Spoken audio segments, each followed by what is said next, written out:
Yesus memberikan ketenangan sejati. Memberikan pujian, Tuhan memberikan syukur kepada Tuhan dalam pelayanan. Tuhan Yesus Kristus selalu berkata kepada murid-murid dan para pendengar pesannya, "Siapa yang bertelinga, biarlah ia mendengar apa yang aku katakan."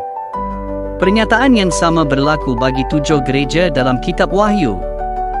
Di akhir, Yesus berkata, "Siapa yang bertelinga, biarlah ia mendengar." Mengapa Yesus harus mengingatkan orang-orang untuk mendengar firman-Nya? Kerana di masa lalu, hati orang-orang mengeras, menolak untuk mendengarkan firman Tuhan. Yesaya bab 6 ayat 10 menyatakan, "Buatlah hati bangsa ini keras, buatlah telinga mereka tuli dan mata mereka tertutup. Kalau tidak, mereka akan melihat dengan matanya, mendengar dengan telinganya, memahami dengan hatinya, dan berbalik serta disembuhkan." Ayat ini membantu kita memahami mengapa Tuhan mengajarkan kita untuk membuka telinga dan mendengarkan firman-Nya. Inilah juga alasan mengapa selama pelayanannya, Yesus berbicara dalam perumpamaan. Dia tidak ingin orang Israel memahami dan bertaubat. Yesaya bab 6 ayat 10 didukung oleh Yeremia bab 6 ayat 10. "Kepada siapakah aku dapat berbicara dan memberi peringatan? Siapa yang mau mendengarkan aku?" Telinga mereka tertutup sehingga mereka tidak dapat mendengar. Firman Tuhan menjadi sesuatu yang menghina bagi mereka. Mereka tidak menemui kesenangan di dalamnya. Di sini, orang-orang tidak memiliki hati untuk mendengar, telinga mereka tertutup, dan mata mereka tidak melihat. Yehezkiel 12 lebih lanjut memperkuat pesan ini, kerana semua nabi besar ini berbicara sejak awal pelayanan mereka, terus-menerus mengingatkan orang-orang tentang sifat pemberontakan mereka. Yehezkiel 12 menyatakan, "Hai anak manusia, engkau tinggal di tengah-tengah bangsa yang pemberontak. Mereka mempunyai mata untuk melihat tetapi tidak melihat, dan telinga untuk mendengar tetapi tidak mendengar, sebab mereka adalah bangsa yang pemberontak." Tuhan mengingatkan kita untuk membuka telinga kita, kerana di masa lalu, orang-orang tidak taat, menolak untuk mendengarkan dan bertaubat dari dosa-dosa mereka. Khutbah hari ini adalah tentang bagaimana Yesus memberikan ketenangan sejati. Ini adalah ayat yang sangat dikenal. Matius bab 11 ayat 28. Banyak dari kita sangat mengenal ayat ini. Mari kita baca dari Matius bab 11 ayat 25 hingga 30. Pada waktu itu, Yesus berkata, "Aku bersyukur kepadamu, Bapa, Tuhan langit dan bumi, kerana engkau telah menyembunyikan hal-hal ini dari orang-orang bijak dan pandai serta menyatakannya kepada anak-anak kecil. Ya Bapa, kerana inilah yang berkenan kepadamu. Segala sesuatu telah diserahkan kepadaku oleh Bapaku. Tidak ada seorang pun yang mengenal anak selain Bapa, dan tidak ada seorang pun yang mengenal Bapa selain anak, dan orang-orang yang kepadanya anak berkenan menyatakan hal itu. Marilah kepadaku, semua yang letih lesu dan berbeban berat, aku akan memberi kelegaan kepadamu. Pikulah kop yang kupasang dan belajarlah kepadaku, kerana aku lemah lembut dan rendah hati, dan jiwamu akan mendapat ketenangan. Sebab kop yang kupasang itu enak, dan bebanku pun ringan." Di sini, Yesus Kristus berbicara kepada orang banyak, berkata, "Mereka yang telah dihina, datanglah kepadaku, dan aku akan memberi kalian ketenangan." Dalam ayat 25, Yesus menyatakan bahawa hal-hal ini telah disembunyikan dari orang bijak dan pandai, serta dinyatakan kepada anak-anak kecil. Inilah sebabnya saya membaca dari Yesaya, Yeremia, dan Yehezkiel, kerana Tuhan telah menyembunyikan hal-hal ini di masa lalu, tetapi sekarang sedang menyatakannya kepada anak-anak kecil. Frasa anak-anak kecil merujuk pada mereka yang masih muda dalam iman. Tuhan menyatakan kebenaran batin, rahsia kerajaan Tuhan kepada mereka. Hal-hal tersembunyi ini lebih lanjut dijelaskan dalam Lukas bab 10 ayat 18 hingga 24. Meskipun kita tidak akan membahas bahagian itu sekarang, saya mendorong anda untuk mencatatnya untuk pemahaman lebih lanjut. Mazmur bab 8 ayat 2 menyatakan, "Dari mulut anak-anak dan bayi-bayi, engkau telah menetapkan pujian kerana musuh-musuhmu, untuk membungkam musuh dan pendendam. Tuhan telah menaruh pujian di mulut anak-anak kecil. Ketika kita mulai memujinya, Tuhan menerima pujian kita. Dia melakukan ini kerana orang-orang pemberontak menolak untuk mendengarkan firman-Nya, sehingga dia tidak mengungkapkan rahsia kerajaan-Nya kepada mereka. Apakah Tuhan telah mengungkapkan rahsia kerajaan-Nya hari ini? Ya, Dia telah mengungkapkannya kepada setiap orang yang setia mengikuti, mendengarkan, dan menaatinya. Tuhan ingin menyatakan rahsia-Nya kepada kita. Yesus berkata, "Pikulah kokku dan belajarlah dariku." Kok seperti apa yang Dia maksudkan? Pada zaman dahulu, orang-orang miskin menggunakan kok untuk membawa beban mereka. Mereka akan meletakkan kok di bahu mereka untuk membantu menanggung berat beban. Secara kiasan, kok melambangkan perbudakan atau ketundukan. Ketika seekor lembu dipasangi kok, ia menjadi budak tuannya, mengikuti kemanapun tuannya memimpinnya. Demikian juga, Yesus memanggil kita untuk datang kepadanya dan tunduk pada koknya. Para pengajar Yahudi berbicara tentang memikul kok kerajaan Tuhan yang pada saat itu difahami sebagai mengikuti hukum Taurat. Hukum Taurat yang diberikan melalui Musa telah menjadi beban bagi umat Tuhan. Misalnya, pada hari Sabat, orang-orang tidak diizinkan berjalan lebih dari satu batu, bekerja, atau bahkan mengumpulkan mana di padang gurun. Sebelum hari Sabat, mereka harus mengumpulkan bagian ganda, kerana Tuhan tidak menyediakan mana pada hari itu. Para ahli rohaniah Yahudi telah mengenal pasti 600 hukum yang harus dipatuhi pada hari Sabat. Beban ini begitu berat sehingga orang-orang tidak bisa merasa bebas. Inilah sebabnya Yesus Kristus memilih untuk bekerja pada hari Sabat, menyembuhkan orang sakit dan mengatakan kepada seseorang, "Bangunlah, angkatlah tilammu, dan berjalanlah." Ini menjadi sesuatu yang menyinggung bagi orang Farisi dan para ahli Taurat kerana mereka telah memberlakukan beban berat kepada umat Tuhan. Yesus menjelaskan bahawa Tuhan telah menyembunyikan hal-hal ini dari orang bijak dan pandai, tetapi mengungkapkannya kepada anak-anak kecil. Dia mengajarkan kita bagaimana beristirahat di dalamnya. Yesus mengundang kita untuk mendekat dan belajar darinya, berkata, "Kamu yang belum belajar, datanglah kepadaku. Aku akan mengajarkan kamu." Amsal mengatakan, hikmat berseru-seru di jalan-jalan. Yesus mengatakan kepada kita untuk meletakkan leher kita di bawah kok hikmat, bukan di bawah beban hukum. Hikmat Tuhan membebaskan kita. Kita membutuhkan hikmat untuk menjalani hidup, mengenali perbezaan antara hal-hal duniawi dan hal-hal Tuhan.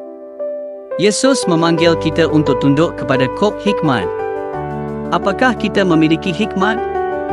Apakah kita bijaksana? Jika kita kekurangan hikmat, apa yang harus kita lakukan? Yakobus bab 1 ayat 5 berkata, "Mintalah kepada Tuhan, dan Dia akan memberikan dengan murah hati." Baiklah, lihatlah dengan mata anda, Tuhan Yesus. Saya akan bekerja keras sahaja, dan saya telah menemui ketenangan yang besar untuk diri saya sendiri. Yesus Kristus berkata, "Saya telah menemui ketenangan yang besar." Ketika Yesus Kristus berjalan dan menjalankan pelayanannya, terdapat orang-orang yang memberontak, orang-orang yang menentangnya. Namun, Yesus Kristus berjalan dengan sangat tenang di tengah-tengah orang ramai. Pada satu ketika, Yesus berkata, "Sebelum Abraham ada, aku telah ada." Orang ramai bertanya kepadanya, "Engkau masih muda, bagaimana engkau boleh mengatakan bahawa engkau telah ada sebelum Abraham?" Yesus menjawab, "Jika kamu telah melihat aku, kamu telah melihat Bapaku. Bapa telah mengutusnya, tetapi beberapa orang tidak dapat menerimanya kerana mereka tidak mempunyai hikmat daripada Tuhan. Mata mereka tertutup, dan telinga mereka menjadi gelap." Yesus menekankan perlunya kita membuka mata, untuk melihat apa yang sedang Tuhan lakukan, dan mendengar apa yang Tuhan sedang sampaikan kepada kita. Walaupun ketika Yesus berada di kayu salib, mereka tidak membunuhnya secara langsung, sebaliknya, mereka melukai dan memakukannya di kayu salib. Apabila tiba masanya untuk menurunkan mereka yang disalibkan, jika mereka masih hidup, tulang kaki mereka akan dipatahkan untuk mempercepatkan kematian. Ini kerana patahnya tulang kaki menyebabkan tubuh jatuh secara tiba-tiba, yang akan menyebabkan jantung tersumbat dan kematian serta-merta akibat serangan jantung. Namun, apabila tiba giliran Yesus Kristus, mereka tidak dapat mematahkan tulangnya. Ini kerana nubuatan telah menyatakan bahawa tidak satu pun tulangnya akan dipatahkan. Nubuatan ini, yang dinyatakan oleh Daud dalam Mazmur 22, telah digenapi. Ketika Yesus tergantung di kayu salib, mereka tidak dapat mematahkan tulangnya, tetapi sebaliknya, dia menyerahkan rohnya dengan rela. Dia berkata, dalam waktu yang singkat, aku beristirahat di sisi Bapaku. Yesus mengucapkan kata-kata ini, menekankan bahawa pada masa dahulu, orang merujuk kepada hikmat, tetapi kini Yesus Kristus berbicara tentang harapan. Pada masa lalu, hikmat menjadi tumpuan, tetapi Yesus membawa harapan. Persoalannya ialah, bagaimana kita hidup dalam ketenangan itu? Adakah kita melabur dalam Tuhan Yesus Kristus, atau adakah kita terbeban dengan banyak perkara? Adakah kita terbeban dengan penyakit fizikal, masalah kewangan, atau kebimbangan lain? Yesus adalah pekerja mujizat kita. Dia tidak memungkiri janjinya. Ketika dia berkata, aku akan memberkati anak-anakku, manusia harus diberkati di mana-mana pun. Tetapi bagaimana berkat itu datang? Mereka yang kembali kepada jalan Tuhan akan menemukan ketenangan bagi jiwa mereka. Sesiapa yang mendengar Injil dan berpaling kepada Tuhan akan menemukan ketenangan. Jiwa kita perlu beristirahat dalam Kristus. Orang sering mengucapkan beristirahat dalam damai ketika seseorang meninggal, tetapi mengapa? Ada yang mendakwa melihat orang mati muncul dalam mimpi, yang menyebabkan mereka melakukan pelbagai ritual. Dalam tradisi Hindu dan Cina, orang melakukan ritual pada hari ke-16 dan ke-40 untuk memastikan jiwa beristirahat dan tidak kembali menghantui mereka. Penganut Katolik juga berdoa secara berterusan untuk si mati, dengan kepercayaan bahawa ia membantu jiwa mereka beristirahat. Saya selalu memberitahu orang ramai untuk memberi tumpuan kepada melakukan apa yang menyenangkan Tuhan ketika mereka masih hidup. Adalah penting untuk kembali ke jalan Tuhan bagi menemukan ketenangan yang sejati. Jiwa kita perlu menemukan ketenangan. Ketika kita tidur, kita harus menemukan kedamaian. Ramai orang menghadapi kesukaran tidur kerana gangguan. Saya selalu menasihati mereka untuk membaca Mazmur bab 127 ayat 2, yang menyatakan, dia mengurniakan tidur kepada mereka yang dikasihinya.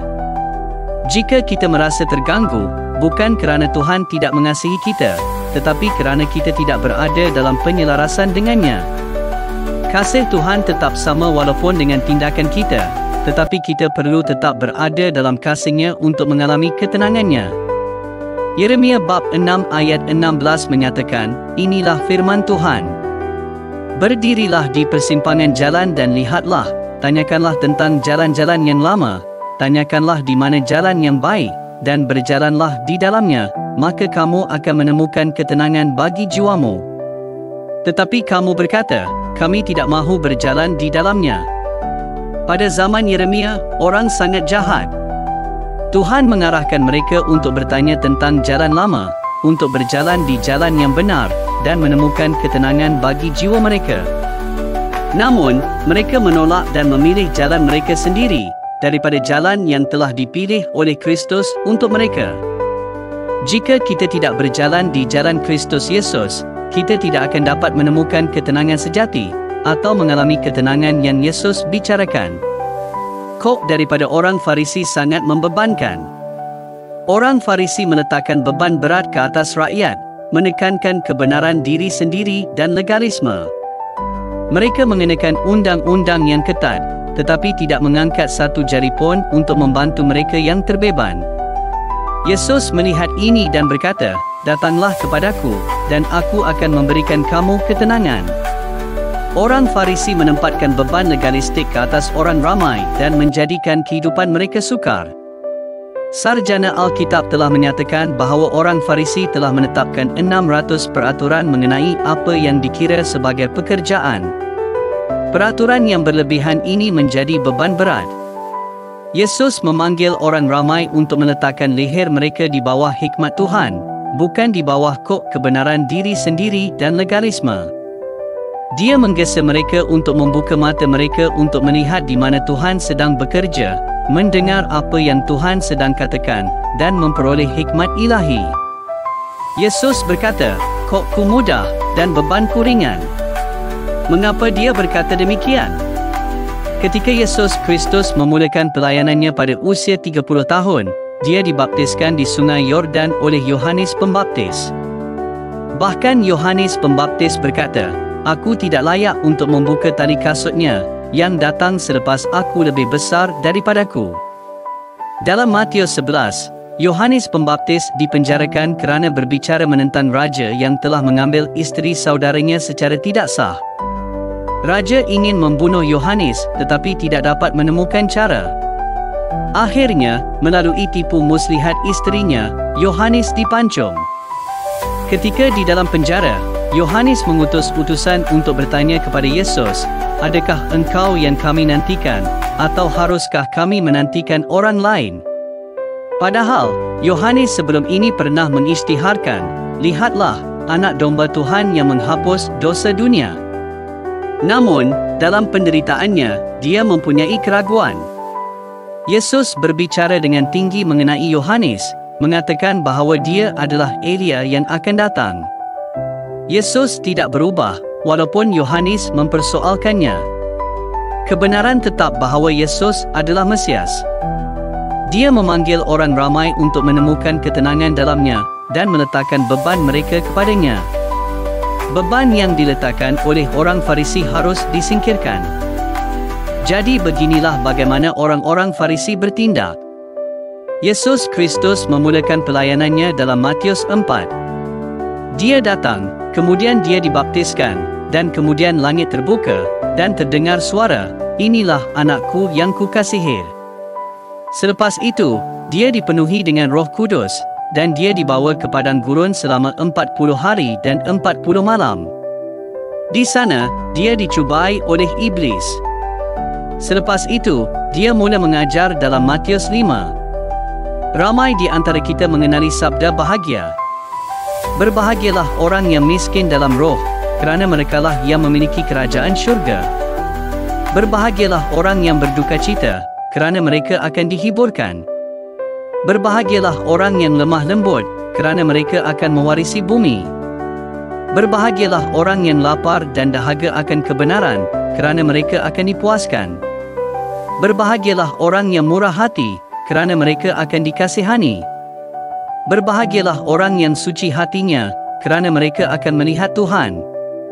Berbahagialah orang yang membawa damai, kerana mereka akan disebut anak-anak Tuhan. Berbahagialah orang yang dianiaya kerana kebenaran, kerana merekalah yang memiliki kerajaan syurga. Dalam bab 5, 6, dan 7, Tuhan mengajar prinsip-prinsip syurga. Kerajaan syurga sedang diberitakan, dan kemudian dia mula melakukan pelayanannya. Yesus berkata, "Pikul kok ini daripadaku. Kokku mudah dan bebanku pun ringan." Dia mengajar bahawa jika seseorang berdosa terhadap kamu, ampunkan dia. Itulah ajaran Tuhan Yesus Kristus. Amin. Jika seseorang kurang wang dan tidak dapat membayar cukai, apa yang akan terjadi? Dia bercakap tentang perumpamaan. Apa sahaja yang Yesus Kristus ajarkan adalah prinsip kerajaan. Kemudian, dia mula mengajar dalam perumpamaan supaya orang-orang bangsa itu tidak mendengar, tidak memahami, dan tidak bertaubat. Murid-murid datang dan bertanya kepada Yesus, "Mengapa engkau bercakap dalam perumpamaan?" Dia menjawab bahawa dia tidak mahu mereka memahaminya. "Itulah sebabnya kamu dan saya dipilih oleh Tuhan." Tuhan berkata, "Dengarkan apa yang aku katakan. Lihatlah ke dalam hatimu hari ini. Biarkan hatimu dilembutkan, dan biarkan benih itu jatuh di tanah yang baik." Ingat perumpamaan pertama dalam Matius 13. Seorang penabur keluar untuk menabur benih. Sebahagian daripada benih jatuh di tanah berbatu, sebahagian jatuh di tempat yang mempunyai sedikit tanah, dan sebahagian jatuh di tanah yang baik. Jenis tanah apakah kita? Jenis tanah apakah kita ini?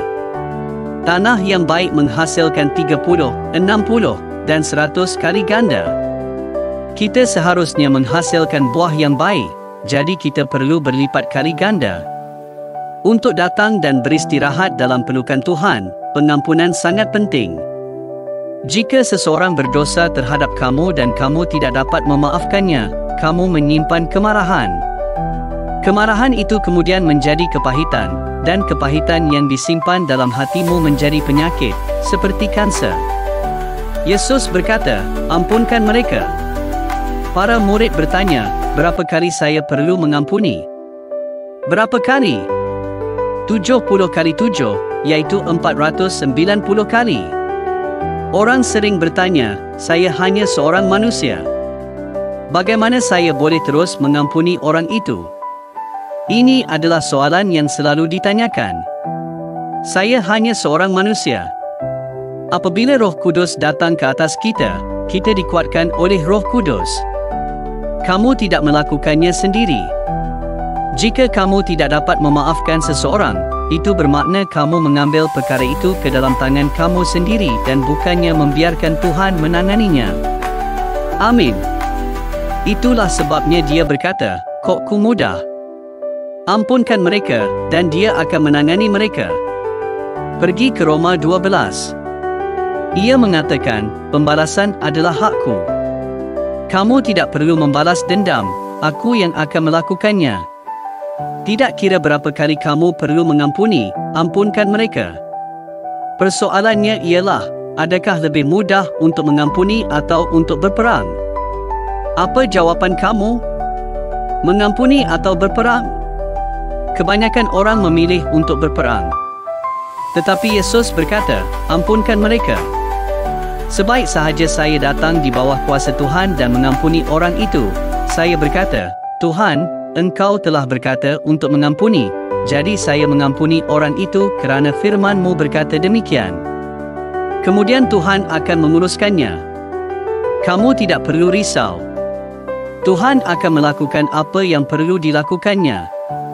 Kok itu seperti ini, setelah saya mengampuni, saya boleh kembali dan tidur dengan tenang. Jika tidak, sepanjang malam, peperangan akan berlaku di dalam fikiran saya. Saya tidak belajar rahsia ini sebelum ini, tetapi setelah saya memahaminya, saya mengerti. Saya berkata, "Tuhan, saya mengampuni mereka kerana Engkau telah berkata demikian. Saya percaya pada firman-Mu dan saya tahu Engkau akan menanganinya. Saya mengampuni mereka dengan tulus dari lubuk hati saya. Saya tidak mahu menyimpan apa-apa terhadap orang itu." Jika kamu mahu beristirahat dalam Kristus Yesus, ketahuilah bahawa dia bukan manusia yang boleh berdusta. Itulah sebabnya dia berkata dia akan bertindak. Dia adalah pemegang janji. Dia menepati janjinya, dan dia pasti akan melakukan apa yang telah dikatakannya. Jika kita memilih untuk berjalan dalam jalannya, Tuhan akan menepati janjinya. Tetapi jika kita menyimpang dari jalannya, kita akan menderita. Itulah sebabnya dalam Yeremia dikatakan, "Kamu sedang berdiri di persimpangan jalan." Tanyakan kepada orang-orang zaman dahulu, di mana jalan yang baik itu, dan berjalanlah di dalamnya, maka kamu akan mendapat ketenangan bagi jiwamu. Tetapi orang memilih untuk tidak berjalan di jalan itu. Jika kamu memilih untuk tidak berjalan di jalan kehidupan, kamu akan selalu berada dalam penderitaan. Bilangan bab 23 ayat 19 mengatakan, "Tuhan bukan manusia sehingga dia berdusta, bukan anak manusia sehingga dia berubah fikiran.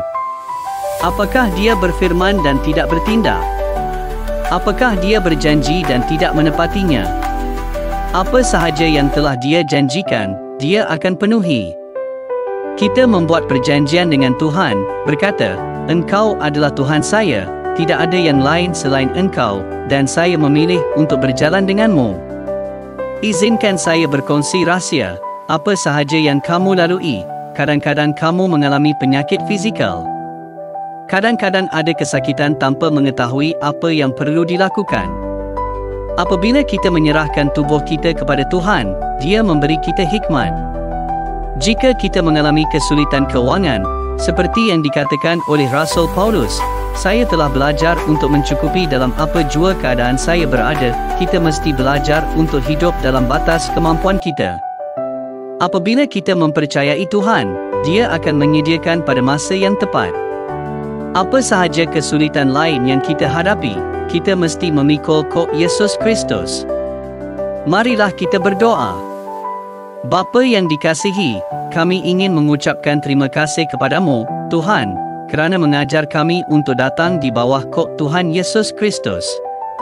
Kami ingin berdoa, ya Tuhan, pada hari ini. Saya berdoa pada petang ini agar Engkau membuka hati kami, membuka mata kami, dan membuka telinga kami untuk mendengar-Mu dan menerima firman-Mu. Biarlah firman-Mu meresap ke dalam hati kami dan menghasilkan tuaian 30, 60, dan 100 kali ganda. Bapa, jangan biarkan benih firman Tuhan yang ditaburkan dalam hati kami diambil oleh burung-burung di udara. Jangan biarkan semak duri mencekiknya, atau kebimbangan dunia ini menghancurkannya. Saya berdoa, Bapa, dalam nama Yesus, kurniakanlah kami kebijaksanaan. Kami ingin berjalan dalam kebijaksanaan Tuhan Yesus Kristus.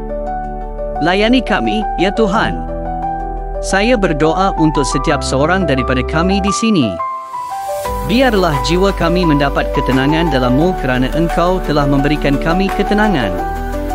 Bantulah kami untuk berjalan dalam terang Tuhan, untuk mengikuti dan mematuhi firman Tuhan, firman yang telah diajarkan oleh Tuhan Yesus Kristus. Kami tidak berdaya, kami lemah, tetapi Dia yang tinggal di dalam kami, Roh Kudus, akan menguatkan kami. Dia akan memberikan kami kekuatan. Dia adalah penghibur kami. Alkitab berkata bahawa Dia yang tinggal di dalam kami lebih kuat daripada yang ada di dalam dunia. Biarlah kami mengikuti firman Tuhan supaya Roh Tuhan akan menguatkan kami. Melalui firman Tuhan, kami akan dapat mengatasi segala kelemahan kami. Dalam nama Yesus, kami mengucapkan terima kasih, kami memuji-Mu, dan kami memberkati-Mu. Amin.